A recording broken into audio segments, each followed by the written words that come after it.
우리가 계속해서 수요 말씀마당 요한계시록 강해를 같이 함께하고 있습니다. 10장, 11장 말씀입니다. 계시록 10장, 11장.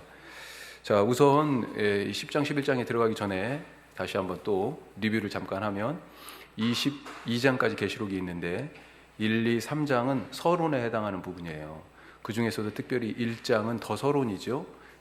그래서 요한이 계시를 받은 것, 그리고 그 계시의 주체가 누구냐, 바로 그리스도 예수님이다 하는 것이 1장에 나와요. 그래서 예수님이 누구신지에 대한 묘사가 1장 뒷부분에 있습니다. 그리고 이 받은 계시를 누구에게 전달해야 되잖아요. 그렇죠?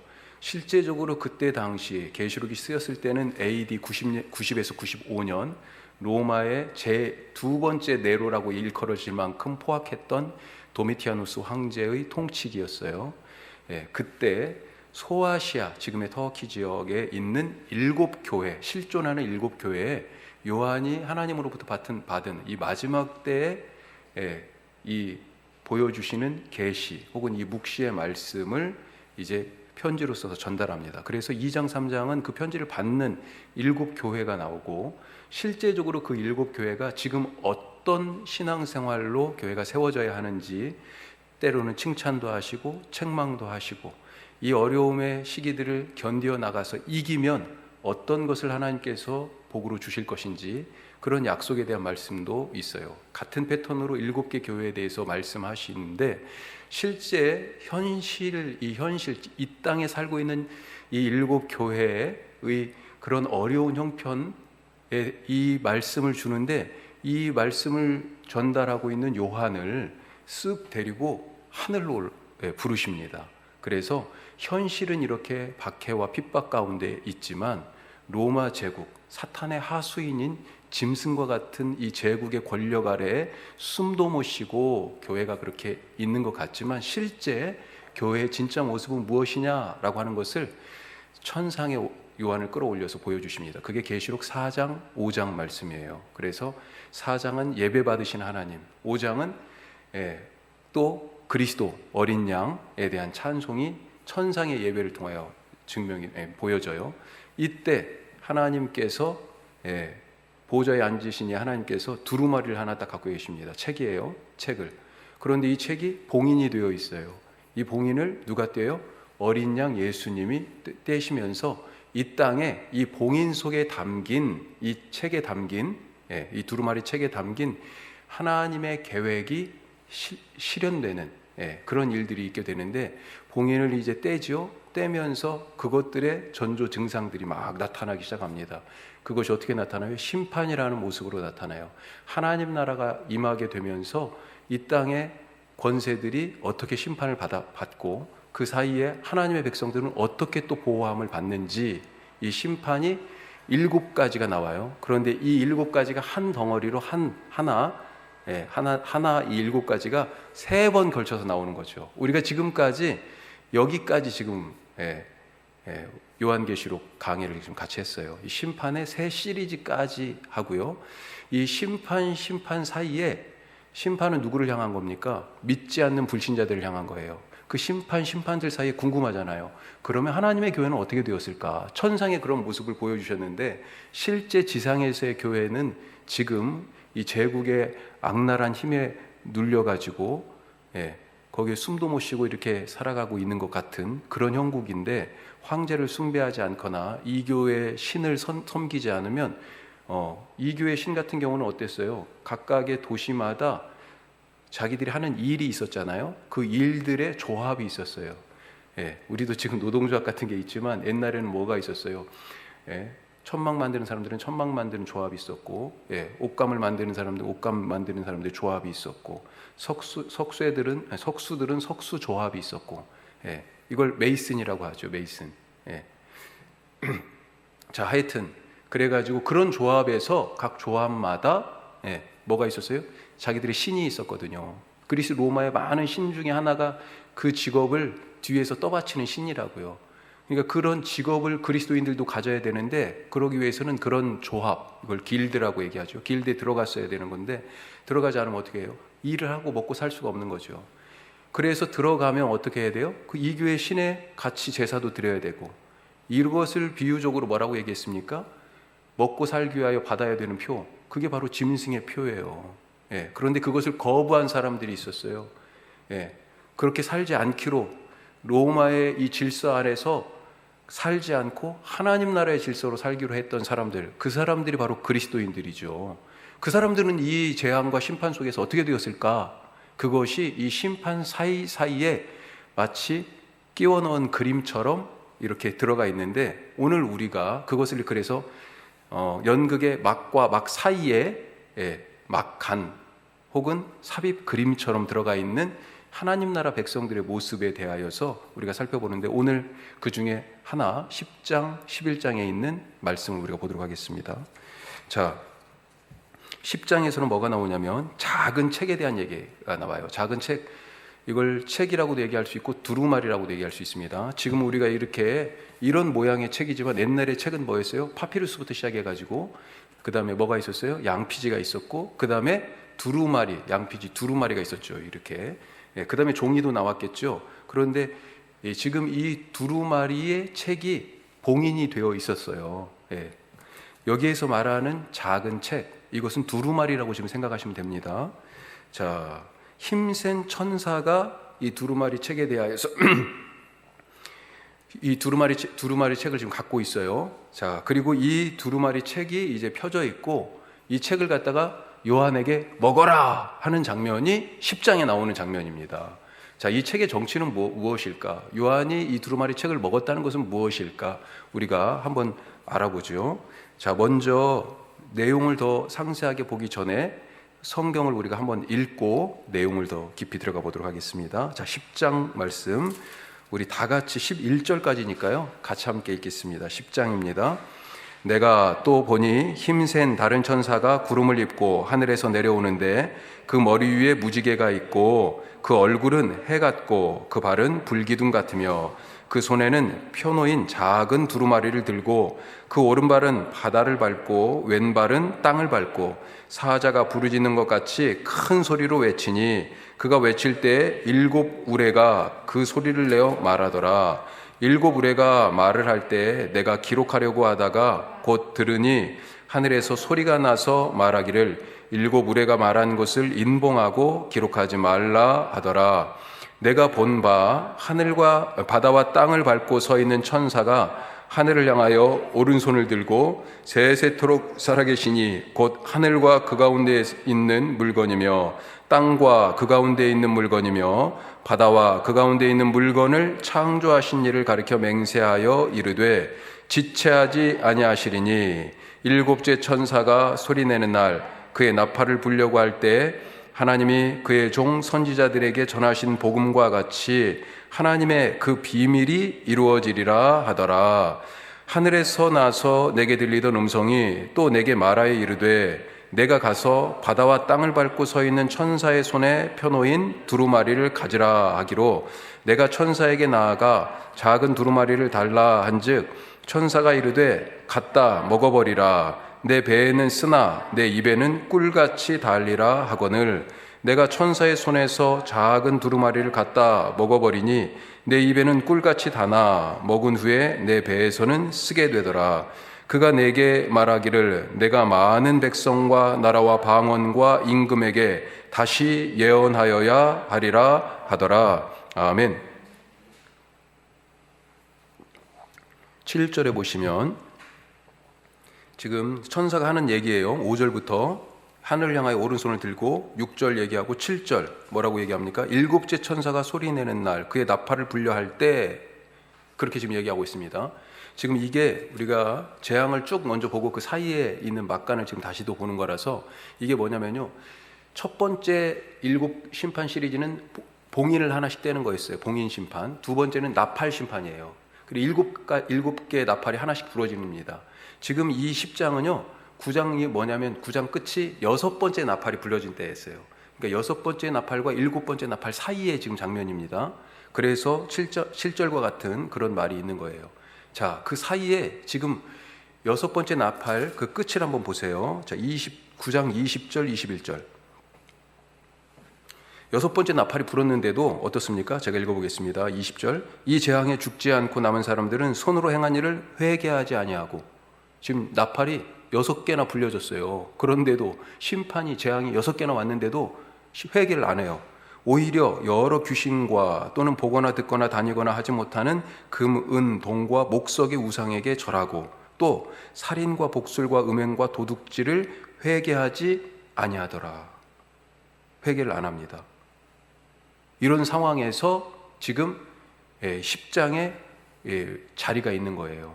자, 사람들이 회개하지 않는 상황에서 이 심판과 관계가 없는 하나님의 백성들은 어떤 일을 해야 되는가? 그것을 지금 여기에서 얘기하고 있어요. 자, 오늘 말씀에서는 자, 먼저 1절에 보니까 힘센 천사가 등장하죠. 자, 힘센 천사가 등장하는데 다른 곳에도 사실 힘센 천사가 등장합니다. 5장 2절에 보면 하나님께서 보좌에 앉으셔서 뭘 갖고 계세요? 두루마리, 봉인된 두루마리를 딱 오른손에 들고 계세요. 예, 그러니까 천사 중에 하나가 뭐라고 그러냐면요, 이 힘센 천사가 거기서 나타났는데 뭐라고 하냐면 누가 이 두루마리를 펴며 이 봉인을 떼기에 합당할까? 요한이 그걸 보고 아유, 봉인을 뗄 사람이 없는 거예요. 그래가지고 울었잖아요. 예, 그 장면 기억나시죠? 그때 힘센 천사가 등장해서 이 봉인에 대해서 얘기합니다. 또 우리가 훨씬 더 뒤로 가서 18장 21절에 보면 큰 돌을, 맷돌 같은 돌을 들어가지고 바다에다 탁 던지는 장면이 나와요. 힘센 천사가. 예, 아무나 못하는 거죠. 힘센 천사니까. 그런데 이 맷돌 같은 돌 바다에 던져버렸어요. 이 돌이 뭘까요? 바벨론입니다. 바벨론. 큰 성 바벨론. 즉 하나님을 대적하던 사탄의 하수인 이 로마 제국을 상징하는 바벨론, 세상의 질서가 바다에 던져지는데 큰 돌이잖아요. 들어가서 이제 끝장나는 거예요. 나올 가능성이 없는 것입니다. 그 심판의 때에 또 이 힘센 천사가 등장합니다. 자, 하여튼 이 힘센 천사는 그런데 어떤 모습이에요? 1절에 3절에 보니까 자, 무엇의 영광을 반영하고 있다. 이 모습을 보니까 어떻습니까? 첫 번째, 얼굴이 해 같다. 자, 이것은 1장 16절에 1장에 이 계시하시는 분, 그분이 누구시냐? 바로 예수님, 계시의 주체로서 예수님이 나타난다고 1장 후반부에 말씀드렸어요. 거기 예수님을 묘사한 부분에 예수님의 얼굴이 해같이 빛났다라고 되어 있습니다. 그것뿐만 아니라 지금 이 천사의 모습의 많은 부분이 예수님의 모습과 흡사한 부분들이 있어요. 그 중에 특별히 얼굴. 또 지금 어떤 모습으로 나와요? 구름을 입고 하늘에서, 그렇죠. 그리고 머리 위에 무지개가 있고 오른발은 한쪽은 바다, 왼발은 땅. 그렇게 해가지고 좀 딱 서 있고 손에는 뭘 들고 있어요? 두루마리, 하나님의 말씀을 지금 딱 들고 있는 거잖아요. 신적인 권위로 지금 딱 등장합니다. 자, 이 사람이, 이 천사가 한 손에 뭐를 들고 있다고요? 작은 두루마리를 들고 있다. 작은 책을 들고 있다라고 하는 것입니다. 자, 이 힘센 천사는 그래서 뭘 반영하고 있어요? 바로 그리스도의 영광을 그렇게 보여주고 있는 거예요. 그런 신적 권위로 지금 이 두루마리를 들고 있습니다. 이 두루마리를 원래 보좌에 앉으신 하나님 아버지로부터 누가 받았어요? 예수님이 받았어요. 그게 계시록 5장의 말씀이라고요. 예수님이 받았는데 지금 이걸 힘센 천사가 지금 들고 있어요. 예. 그런데 그 모습이 마치 그리스도와 같아요. 예. 자, 그런 겁니다. 그렇게 연결이 돼요, 이미지가. 자, 그러면 이 작은 두루마리, 이 작은 책은 무엇일까? 예. 이것은 무엇일까? 이 정체를 한번 봐야 되겠죠. 아까 말씀드린 것처럼 4장 5장에 천상에서의 예배 장면이 나오는데 4장은 보좌에 앉으신 하나님 아버지, 그 다음에 5장은 이 보좌에 앉으신 하나님 아버지가 딱 오른손에 두루마리를 들고 계신 장면부터 시작해요. 그리고 아까 힘센 천사가 누가 봉인을 뗄까? 저 책을 누가 펼 수 있을까? 그렇게 얘기하잖아요. 예. 자, 그런데 여기에 나오는 이 5장에 나오는 이 두루마리하고 이 10장에 나오는 두루마리가 같은 거다라고 하는 것입니다. 동일한 거예요. 동일한 것. 5장에 나오는 두루마리와 동일한 것입니다. 자, 동일하다고 써주시고. 자, 왜 그러냐면 이게 이제 헬라말을 얘기하면 거기 5장의 책은 헬라말로 비블리온이라고 하는 거예요. 우리가 비블리아, 헤브라이카 그렇게 이제 그 구약 성경을 비블리아 헤브라이카라고 그렇게 얘기하거든요. 이 비블리아 라틴 말로 성경인 거죠. 성경. 여기 이 헬라 말로도 이 책이라는 뜻이 비블리온이에요. 비블리온. 그런데 작은 책이라는 단어는 또 뭐냐면 거기 써 있죠. 비블라디온이라는 뜻입니다. 비블라디온. 자, 그러니까 책과 작은 책은 다르죠. 크라이스트와 크리스천 그런 거죠. 예수님과 예수를 닮은 사람 크리스찬, 그리스도와 크리스찬 이런 개념인 거예요. 원래 큰 것과 작은 것. 그래서 이 두 개는 5장에 나오는 책과 지금 10장에 나오는 이 작은 책은 서로 다른 거다 이렇게 얘기할 수 있는데 다르지 않다는 거예요. 자, 왜 그러냐면 계시록에 보면 이런 용례들이 있습니다. 형태가 분명히 다르지만 뜻은 같은 거다. 왜 그러냐면 짐승이라는 단어가 계시록에 나오잖아요. 짐승이라는 단어의 헬란 말이 데리온이에요. 그런데 데르라고 하는 그런 단어도 쓰이고 있어요. 이 데르는 뭐냐면 짐승의 축소형이에요. 마치 비블리온하고 그 다음에 비블라디온 같은 그런 거죠. 큰 책, 작은 책 같은 느낌이에요. 그런데 짐승을 큰 짐승, 작은 짐승 그렇게 얘기하지 않습니다. 같은 의미로 쓰고 있어요. 똑같이 양이 또 등장하죠. 양. 아렌이라는 단어가 양인데, 아르니온이라는 단어가 양인데, 아렌이라는 어린 양, 작은 양이라는 단어도 같이 쓰는데 사실은 다른 뜻임에도 불구하고 같은 의미로 쓰여지고 있어요. 그런 뜻에서 봤을 때 이 책도 사실은 같은 거다라고 그렇게 얘기할 수 있겠고요. 문법적으로 또 한 가지, 이 5장과 10장의 이 책이요 서로 같다라고 하는 이유는 그냥 갑자기 이 요한이 이 책에 대한 얘기를, 두루마리에 대한 얘기를 쓴 게 아니고 에스겔서 3장에 나오는 이야기를 가져온 것입니다. 한번 보세요. 에스겔서 3장 찾아봅시다. 1153페이지 2장 8절 제가 읽어볼게요.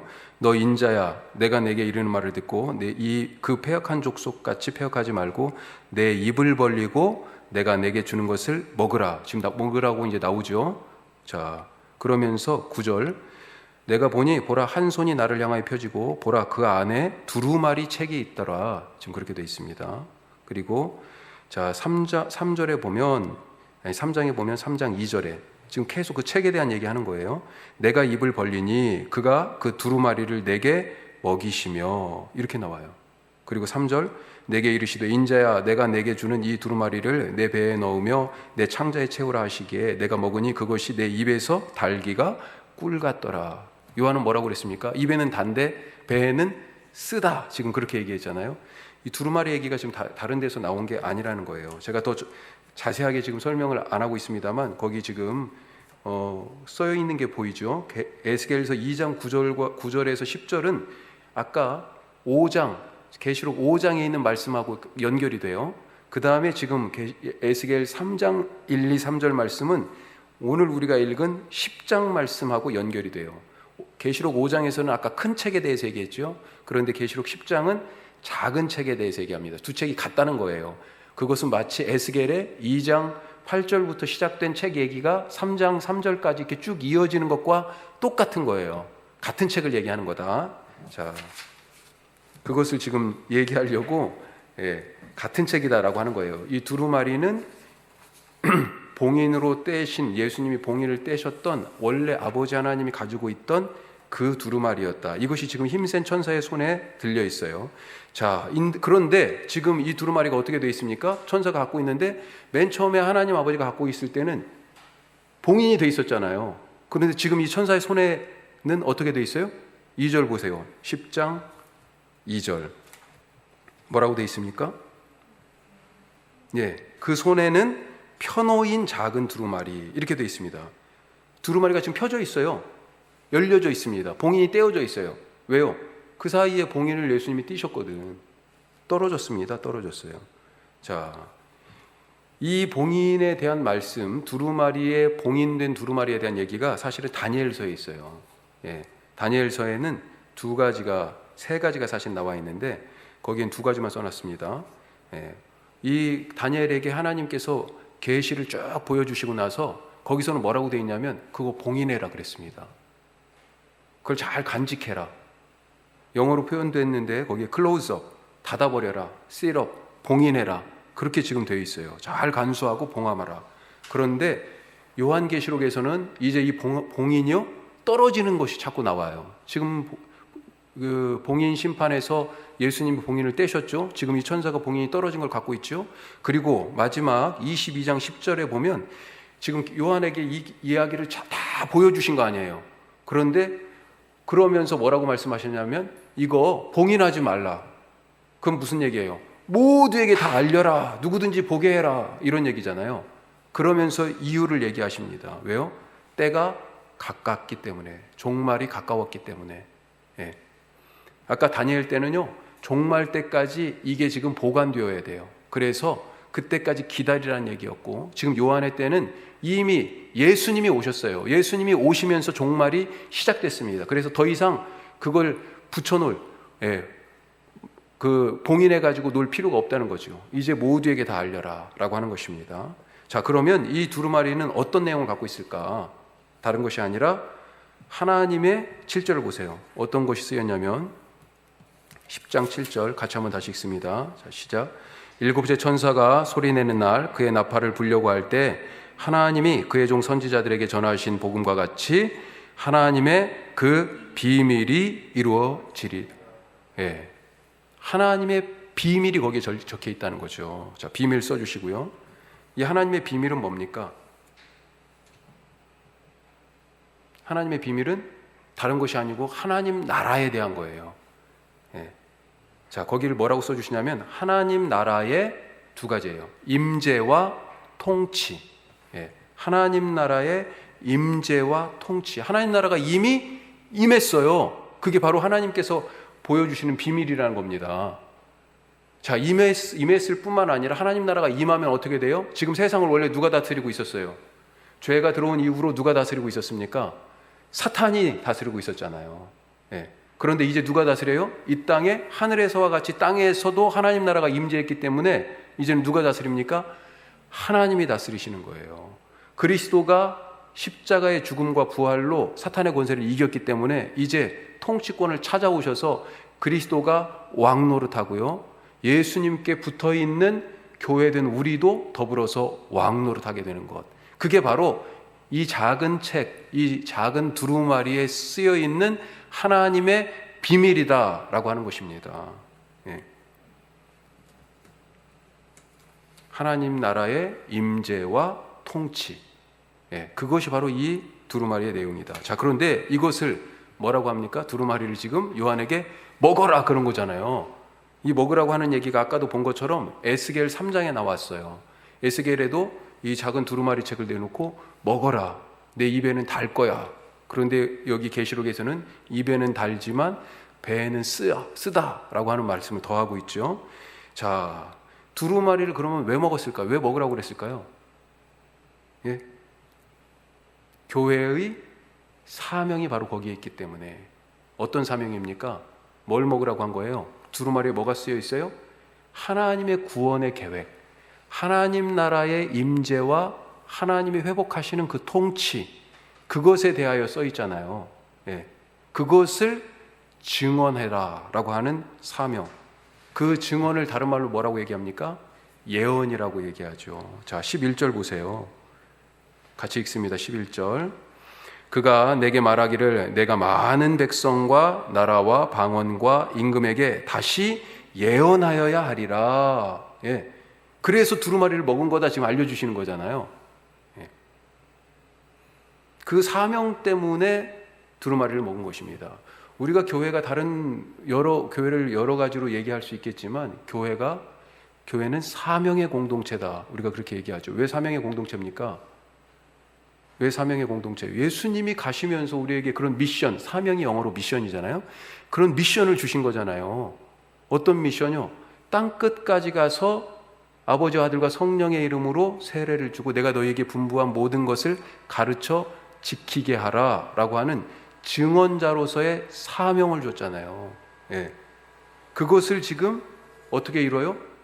하나님의 말씀을 먹음으로 이 사명에 충실한 공동체가 된다라고 하는 거죠. 자, 하나님의 임재와 통치가 죽임당하신 어린 양을 통해서 이루어졌습니다. 따라서 이 죽임당한 어린 양이 이 앞에서 사실은 우리가 첫 번째 7가지 재앙 심판 시리즈 거기에서 봉인을 떼심으로 이 하나님의 이 구원 계획이 담긴 이 비밀이 열려졌어요. 이 책이 열려졌어요. 자, 그런데도 불구하고 하나님 나라가 임했고 하나님의 통치가 지금 이제 실현되는데도 불구하고 회개하지 않는 자들이 있기 때문에 교회가 증언자의 사명을 감당하라 라고 하는 뜻에서 말씀을 지금 먹으라고 그런 거죠. 오늘 지금 말씀 먹고 계시는 거예요? 우리가 말씀을 들을수록 그래서 주님이 우리에게 주신 증언자로서의 그 사명으로 더욱더 뜨거워야 된다라고 하는 거죠.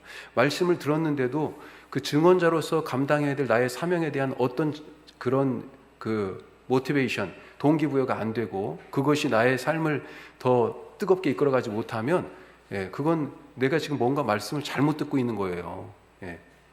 말씀을 정말로 드실 수 있길 바랍니다. 이 말씀을 먹으니까 어때요? 입에는 달아요. 그런데 이 사명을 실현하려니까 어때요? 쉬운 길이 아니죠. 쉬운 길이. 그래서 내 배에는 쓰다라고 하는 거죠. 자, 이제 11장으로 넘어가겠습니다. 다른 때보다 템포가 좀 빠르지 않습니까? 11장 두 가지가 나와요. 성전 측량과 두 증인에 대한 이야기. 자, 성전 측량. 그게 1절, 2절에 대해서 성전을 측량하라라고 하는 얘기가 나와요. 왜 성전을 재라고 했는지. 재가지고요, 안쪽은 이건 괜찮아, 보호받아요. 그런데 성전 측량으로부터 제외된 지역이 있어요. 성전 뜰, 이쪽으로는 이제 이방인들에게 짓밟힘을 당합니다. 그 이야기가 1절, 2절에 나오고, 그리고 3절 이후부터 끝까지는 끝이 아니에요. 14절까지예요. 14절까지, 오늘 14절까지 하면 됩니다. 14절까지는 교회가 어떤 공동체인지, 똑같이 증언하는 공동체로서의 교회를 두 증인이라고 하는 그런 모습으로 보여주고 있어요. 자, 처음에 1절, 2절은 뭐냐면 교회가 지금 어떤 상황 가운데 놓여 있는가라고 하는 것을 보여주는 거고, 3절부터 두 증인으로서의 교회는 그 상황 속에서 교회가 어떤 모습일까, 어떻게 증언하는 교회로서의 모습이 어떤 모습일까, 이것을 보여주고 있습니다. 자, 그런 개념을 갖고 우리 1절에서 14절까지, 아까 우리 6째 나팔과 7째 나팔 사이에 이 10장, 11장이 있다고 그랬죠? 15장부터가 7째 나팔 부른 장면이에요. 그러니까 우리 14절까지 읽으면 됩니다. 자, 1절부터 14절까지 같이 읽겠습니다. 또 내게 지팡이 같은 갈대를 주며 말하기를, 일어나서 하나님의 성전과 제단과 그 안에서 경배하는 자들을 측량하되 성전 바깥마당은 측량하지 말고 그냥 두라. 이것은 이방인에게 주었은즉 그들이 거룩한 성을 42달 동안 짓밟으리라. 내가 나의 두 증인에게 권세를 주리니 그들이 굵은 베옷을 입고 1260일을 예언하리라. 그들은 이 땅의 주 앞에 서 있는 두 감람나무와 두 촛대니 만일 누구든지 그들을 해하고자 하면 그들의 입에서 불이 나와서 그들의 원수를 삼켜버릴 것이요, 누구든지 그들을 해하고자 하면 반드시 그와 같이 죽임을 당하리라. 그들이 권능을 가지고 하늘을 닫아 그 예언을 하는 날 동안 비가 오지 못하게 하고, 또 권능을 가지고 물을 피로 변하게 하고, 아무 때든지 원하는 대로 여러 가지 재앙으로 땅을 치리로다.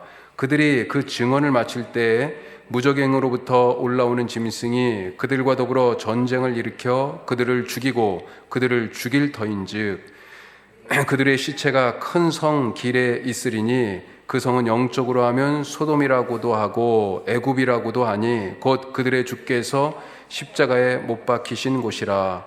백성들과 족속과 방언과 나라 중에서 사람들이 그 시체를 사흘 반 동안 보며 무덤에 장사하지 못하게 하리로다.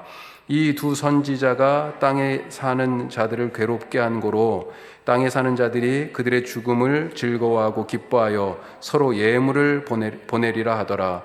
3일 반 후에 하나님께로부터 생기가 그들 속에 들어가매 그들이 발로 일어서니 구경하는 자들이 크게 두려워하더라.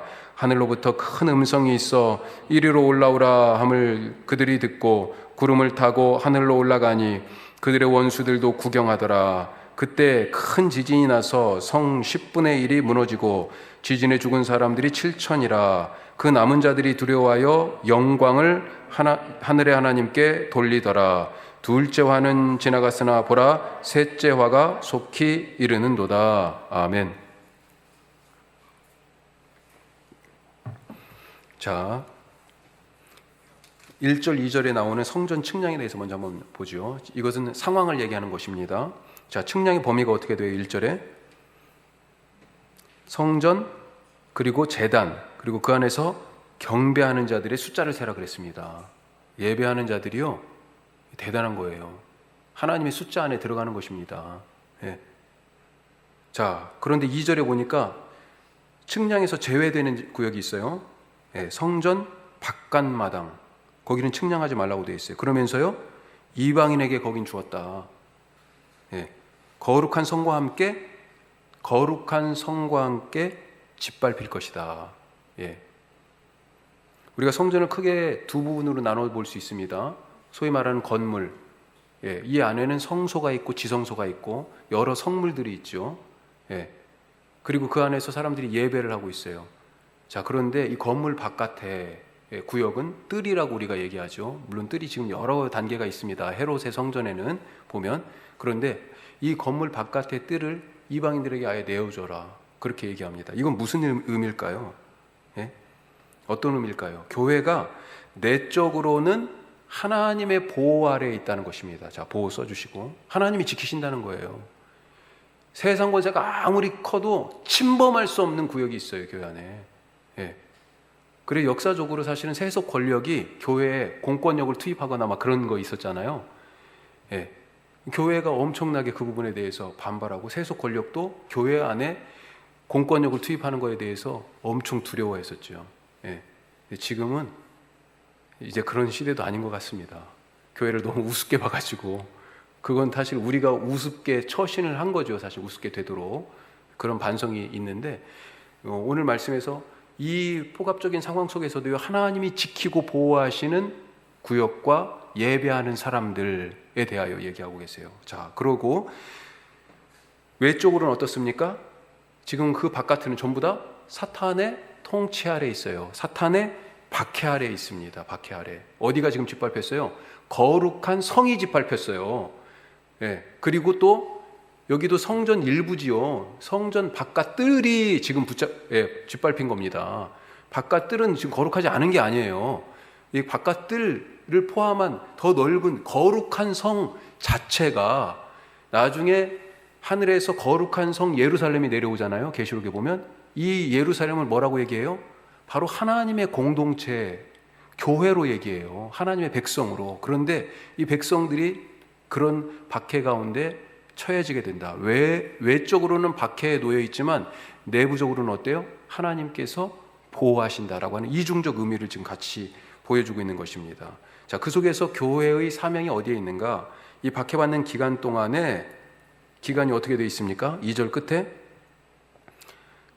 42달이 나와요. 42달. 그런데 3절에 보면 두 증인이 나오죠. 제가 읽어보겠습니다. 내가 나의 두 증인에게 권세를 주리니 그들이 굵은 베옷을 입고 1260일을 예언하여 하리라. 그러니까 2절과 3절이 지금 서로 대비되는 거예요. 2절은 박해받는 공동체를 얘기하고 3절은요, 증언하는 공동체를 얘기합니다. 자, 2절에 거룩한 성까지 다 짓밟히면서 42달 동안 박해받는다고 그랬는데, 이 42달이 3절에 나오는 1260이라고 같아요. 30일로 한 달을 계산하면 42달이 1260일이에요. 그러니까 교회가 박해받는 때 한편으로는 박해받지만 그 박해받는 상황에서 교회가 할 일은 뭐예요? 증언하는 일이다 라고 하는 것을 지금 얘기해 주고 있습니다. 자, 그래서 거기에 뭘 쓰실 수 있어요? 42달 그리고 또 1260일. 42달의 박해와 1260일의 증언. 이게 지금 둘 다 교회가 당하고 있는 거죠. 하나는 박해 받는 거고 하나는 그 박해 기간 동안에 똑같은 날이에요. 똑같은 42달 1260일 동안에 박해를 받으면서 하나님 나라를 증언한다. 자, 누가 이 증언을 합니까? 두 증인이 한다는 거죠. 3절부터 이 두 증인이 나옵니다. 자, 이 두 증인은 무엇을 하는가? 3절에 나와 있죠. 같이 한번 읽어보겠습니다. 내가 나의 두 증인에게 권세를 주리니 그들이 굵은 베옷을 입고 1260일을 예언하리라. 자, 뭘 입고 있다고 그랬습니까? 베옷, 굵은 베옷이요. 뭘 얘기합니까? 증인으로서 교회 공동체가 세상을 향하여 뭘 선포해요? 뭘 선포해야 돼요? 베옷은 지금 뭘 상징하는 겁니까? 구약에도 보면 베옷을 왜 입었어요? 회개할 때 입었죠. 회개. 예.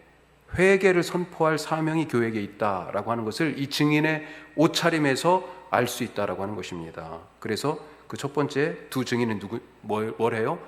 회개의 선포를 한다. 예.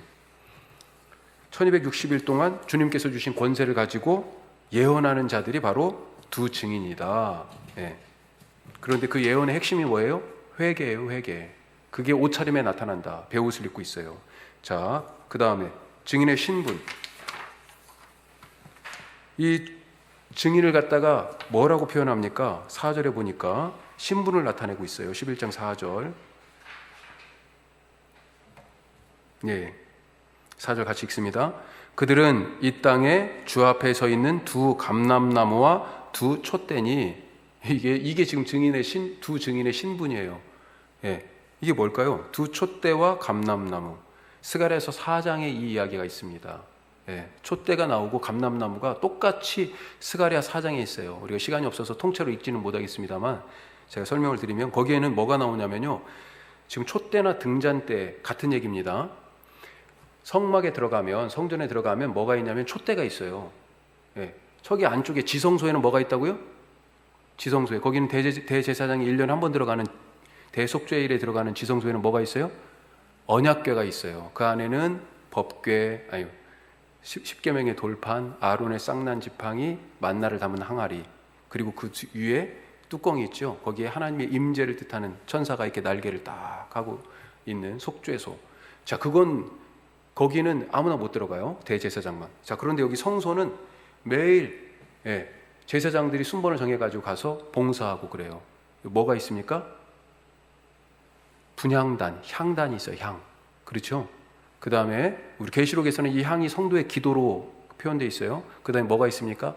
떡이 있어요. 떡. 진설병이라고 그러죠. 떡을 벌려놨다. 진설병. 그 다음에 또 한 가지 뭐가 있어요? 등대가 있습니다. 이 등대가 어떻게 되어 있냐면 7개로 되어 있어요. 자, 여기 중심에 하나 있고 둘, 양쪽으로, 그러니까 3개죠. 또 하나, 또 하나, 그렇게 해가지고 이런 모양이에요. 이렇게. 그래서 전체 촛대가 7개가 있습니다. 이걸 등잔대라고도 얘기하고 촛대라고도 얘기하는데, 이 성소에 있는 7개의 등잔대를 얘기해요. 그런데 이 등잔대를 7개잖아요. 그런데 지금 계시록에서는요 2개, 두 촛대라고 얘기하고, 감람나무도 스가랴 4장에 나오는데 거기는 두 감람나무가 나옵니다. 자, 그러면 이 촛대와 감람나무 의미가 뭘까? 이게 바로 두 증인의 신분인데, 촛대는 뭐라고 돼 있어요? 미리 제가 써놔가지고 거기를 블랭크를 해놨어야 되는데, 자, 동그라미 쳐주세요. 촛대는 교회다. 교회예요. 왜 그렇습니까? 이미 1장에서부터 촛대가 등장하죠. 7 촛대가 거기서 나옵니다. 그런데 이 7 촛대는 7 교회다. 이렇게 나와요. 촛대를 계시록에서는 교회라고 표현합니다.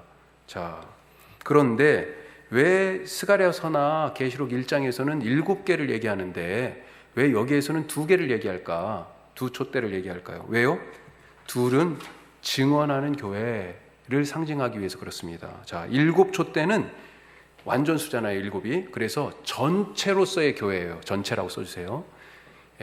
그래서 소아시아 7교회 보냈다라고 하는 것은 사실은 거기에 실제 존재하는 7교회에 보낸 것도 맞지만 모든 교회에게 주시는 말씀이다. 전체 교회에게. 그런 뜻이고요.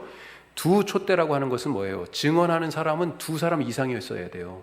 그리고 2사람 이상이 얘기해야 그 증언이, 그 말이 신실해요. 진실성이 담보되는 거죠. 그래서 두 촛대를 얘기하는 것입니다. 교회의 증언자로서의 사명, 증언하는 교회. 두 번째 밑줄은 증언하는 교회. 자, 그리고 숫자 2는요, 뭘 나타내요? 증거의 진실성. 자, 촛대를 알아봤습니다. 그럼 감람나무는 뭘까요? 감람나무. 두 감람나무가 스가랴서에도 나오고 스가랴 4장, 그 다음에 여기 11장에서도 나와요. 자, 이건 뭐냐면 교회의 왕적 권위와 신분, 또 한 가지는 제사장적 권위와 신분, 이걸 두 개를 나타냅니다. 왜 그러냐면 이게 지금 스가랴 4장에서 왔잖아요. 스가랴 4장에 두 감람나무에 대한 얘기가 나오는데 이렇게 되어 있습니다. 스가랴 4장 맨 마지막 절 14절이에요. 이르되 이는 기름 부음 받은 자 둘이니 온 세상에 주 앞에 서 있는 자다. 그렇게 되어 있습니다. 기름 부음 받은 자 두 사람을, 무슨, 이 감람나무가 뭐예요? 기름을 짜는 거잖아. 올리브. 예. 그래서 이 두 사람, 기름 부음 받은 사람을 지금 얘기하는 거예요. 누가 기름 부음 받았습니까? 구약에 대표적인 게 왕, 또 제사장이 기름 부음 받았다는 거예요. 여기에서 말하는 두 사람은 누구냐? 이 스가랴서에 말하는 두 사람은 당시에 왕의 역할을 대신하던, 나라가 멸망했잖아요. 이제 포로로 잡혀갔다가 돌아왔습니다. 첫 번째로 돌아올 때 이끈 리더가 누구냐면 스룹바벨이에요. 스룹바벨이 총독이 되었어요. 그러니까 총독, 왕 같은 역할을 하고 있다는 거죠. 지금 통치자입니다. 이 스룹바벨이 바로 왕적 권위를 행사하고 있는 사람 하나예요. 두 감람나무 중에 하나입니다. 또 하나는 누구예요? 제사장. 그때 대제사장이 여호수아예요. 예. 그 앞에 모세 종 여호수아 말고요. 예, 여호수아. 그래서 이 두 사람을 얘기하는 겁니다. 예. 이건 무슨 말이냐? 이 두 사람이 스룹바벨과 여호수아가 포로에서 사람들이 이끌어서 지금 고향 땅으로 돌아왔습니다. 예루살렘이 어떻게 되어 있습니까? 지금 한 포로로 지금 나라가 멸망하고 한 50년 만에 온 거예요. 예루살렘이 어떻게 되어 있어요? 성전은 어떻게 되어 있어요? 아무것도 없어요. 아무것도. 지금 완전히 폐허예요. 어떻게 해야 되겠어요? 재건해야 되잖아요. 다시 세워야 되잖아요. 예. 두 증인으로서 이 두 감람나무의 역할이 바로 거기에 있었다는 것입니다. 따라서 두 증인으로서의 교회는 하나님의 성전, 그것을 다시 세울 책임이 있다. 다른 말로 뭐예요? 하나님의 성전, 하나님의 나라를 다시 세워나갈 그런 사명이 있다라고 하는 것입니다. 이렇게 교회가 왕적인 권위, 제사장적인 권위를 가지고 세상에 하나님 나라를 다시 세우기 위하여서 회개를 선포하며 예수님이 가져오신 하나님 나라가 여기 왔다.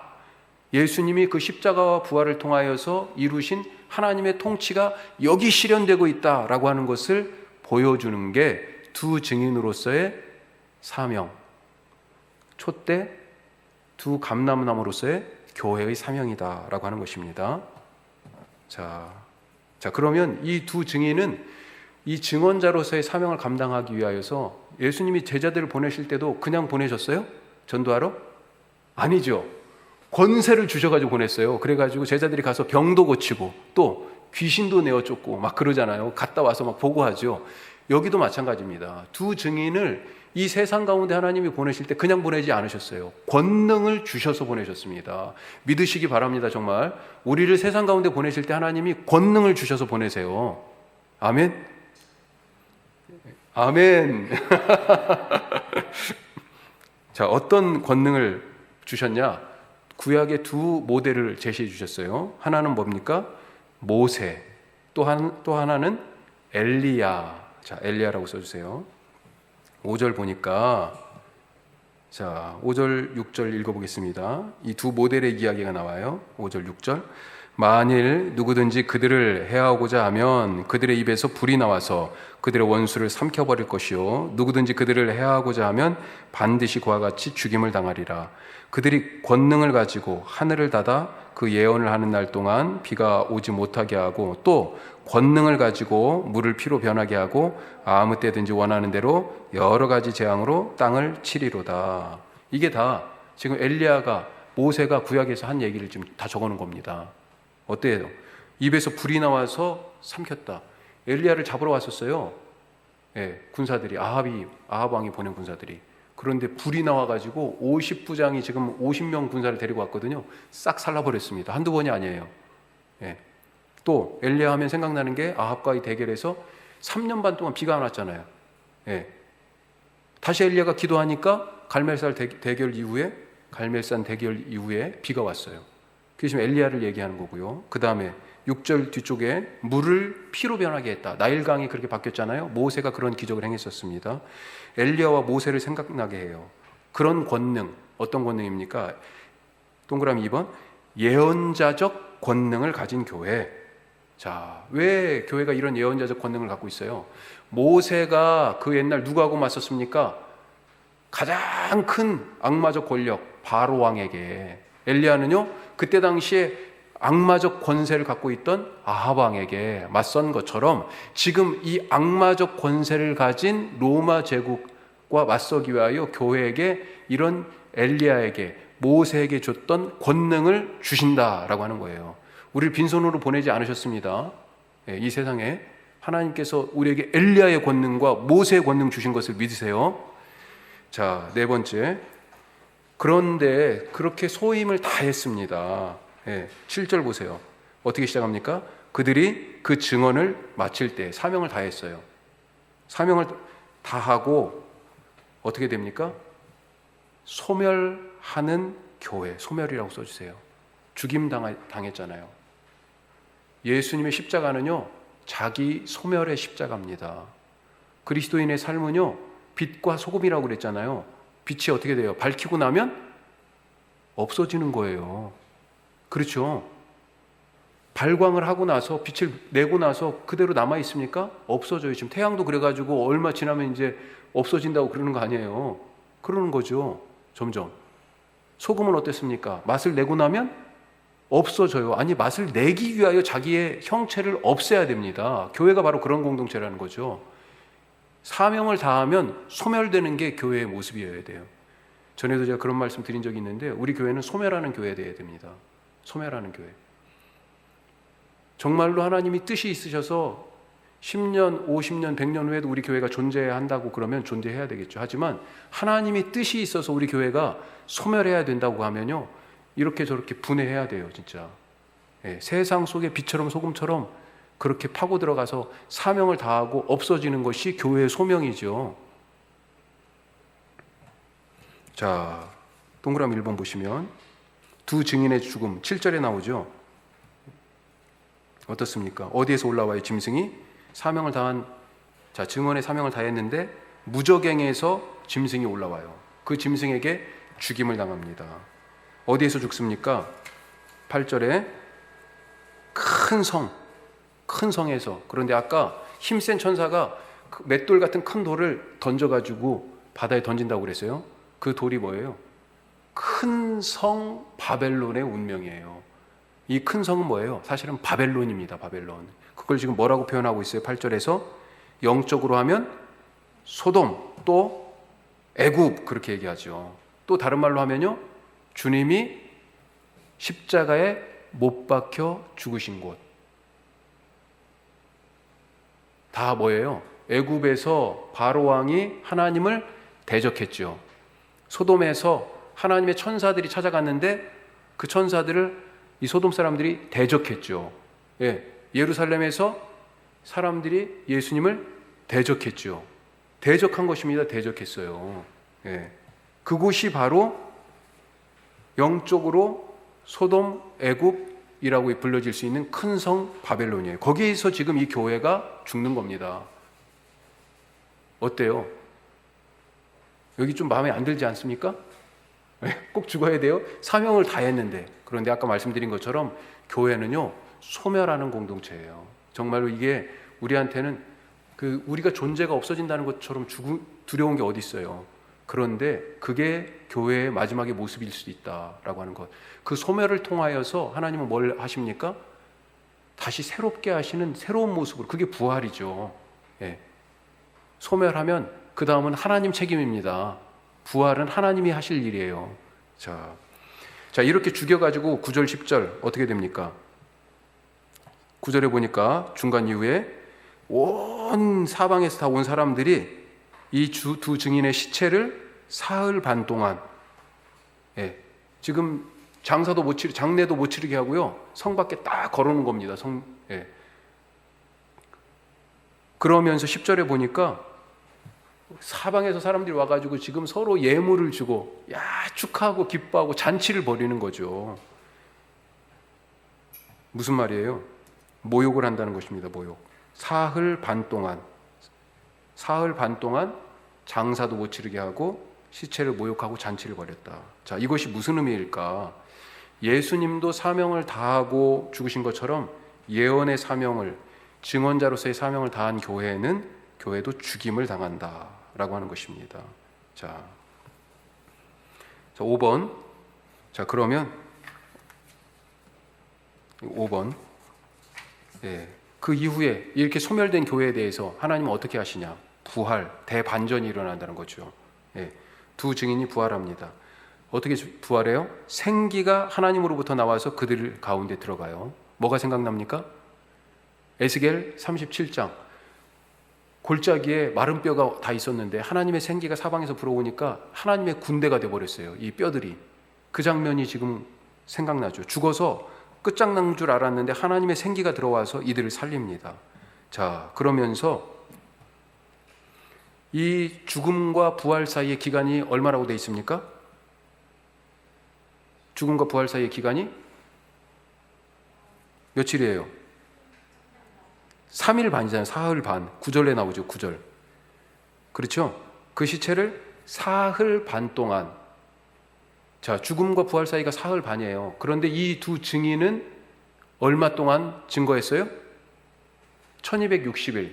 다른 말로 하면 42달. 또 다른 말로 하면요, 들어보셨죠? 한때, 두때, 반때. 한때, 두때. 그러니까 3년이에요. 그리고 반때니까 3년 반. 3년 반이 42달이고요. 같은 숫자입니다. 이걸 일수로 하면 1260일이에요. 그러니까 증인으로서의 교회는 증언자로서 3년 반을 사역했는데 지금 그 3년 반의 증인, 세상의 하나님의 왕으로서의 그 부여받은 그 권한을 대신 실행하고 있었어요, 교회가. 그런데 죽은 날은 며칠이라고요? 3일 반이에요. 3년 반과 3일 반이 서로 지금 대조되고 있는 것입니다. 좀 복잡해 보입니까? 이건 뭐예요? 영광은 길고 수치는 짧다라고 하는 것을 지금 문학적으로 보여주는 겁니다. 자, 이제 마지막에 왔어요. 이렇게 다시 살린 이 두 증인을 어떻게 하십니까? 승천하죠. 하나님께서 하늘로 부르십니다. 12절 같이 읽어요. 자, 시작. 하늘로부터 큰 음성이 있어 이리로 올라오라 함을 그들이 듣고 구름을 타고 하늘로 올라가니 그들의 원수들도 구경하더라. 참 멋있죠. 그들은 사명을 다하고 다 소멸했는데 하나님이 그들을 다시 살리셨고 그리고 이제 하늘로 올리십니다. 자, 승천이 무슨 의미일까요? 예수님도 부활하시고 승천하셨는데 이 증인의 승천은 무슨 의미일까요? 승천의 의미가 있어요. 거기 써 있습니다. 자, 어떤 의미예요? 승천은 모든 것 위, 하늘에서 다스리시는 하나님의 왕적 통치예요. 이 두 증인이 하늘로 올라가서 뭐 하고 있을까요? 바로 똑같이 죽임당했지만 하나님 아버지가 살리셔서 그의 보좌 우편에 앉아 같이 함께 보좌를 공유하고 계시는 예수님, 그 그리스도처럼 이 두 증인, 이 교회도 하나님께서 살리셔서 바로 예수님과 더불어서 그 보좌에 앉아서 왕노릇하게 하시는 거잖아요. 그렇죠? 똑같습니다. 하나님이 예수님을 그렇게 살리셔서 왕노릇하게 하신 것처럼 승천시켜서 교회도 똑같이 그 승천의 과정을 통해서, 부활과 승천을 통해서 왕노릇하게 되는 거예요. 승천은 왕으로서의 하나님의 통치, 그걸 갖다 지금 보여주는 것입니다. 거기에 같이 참여하는 거죠.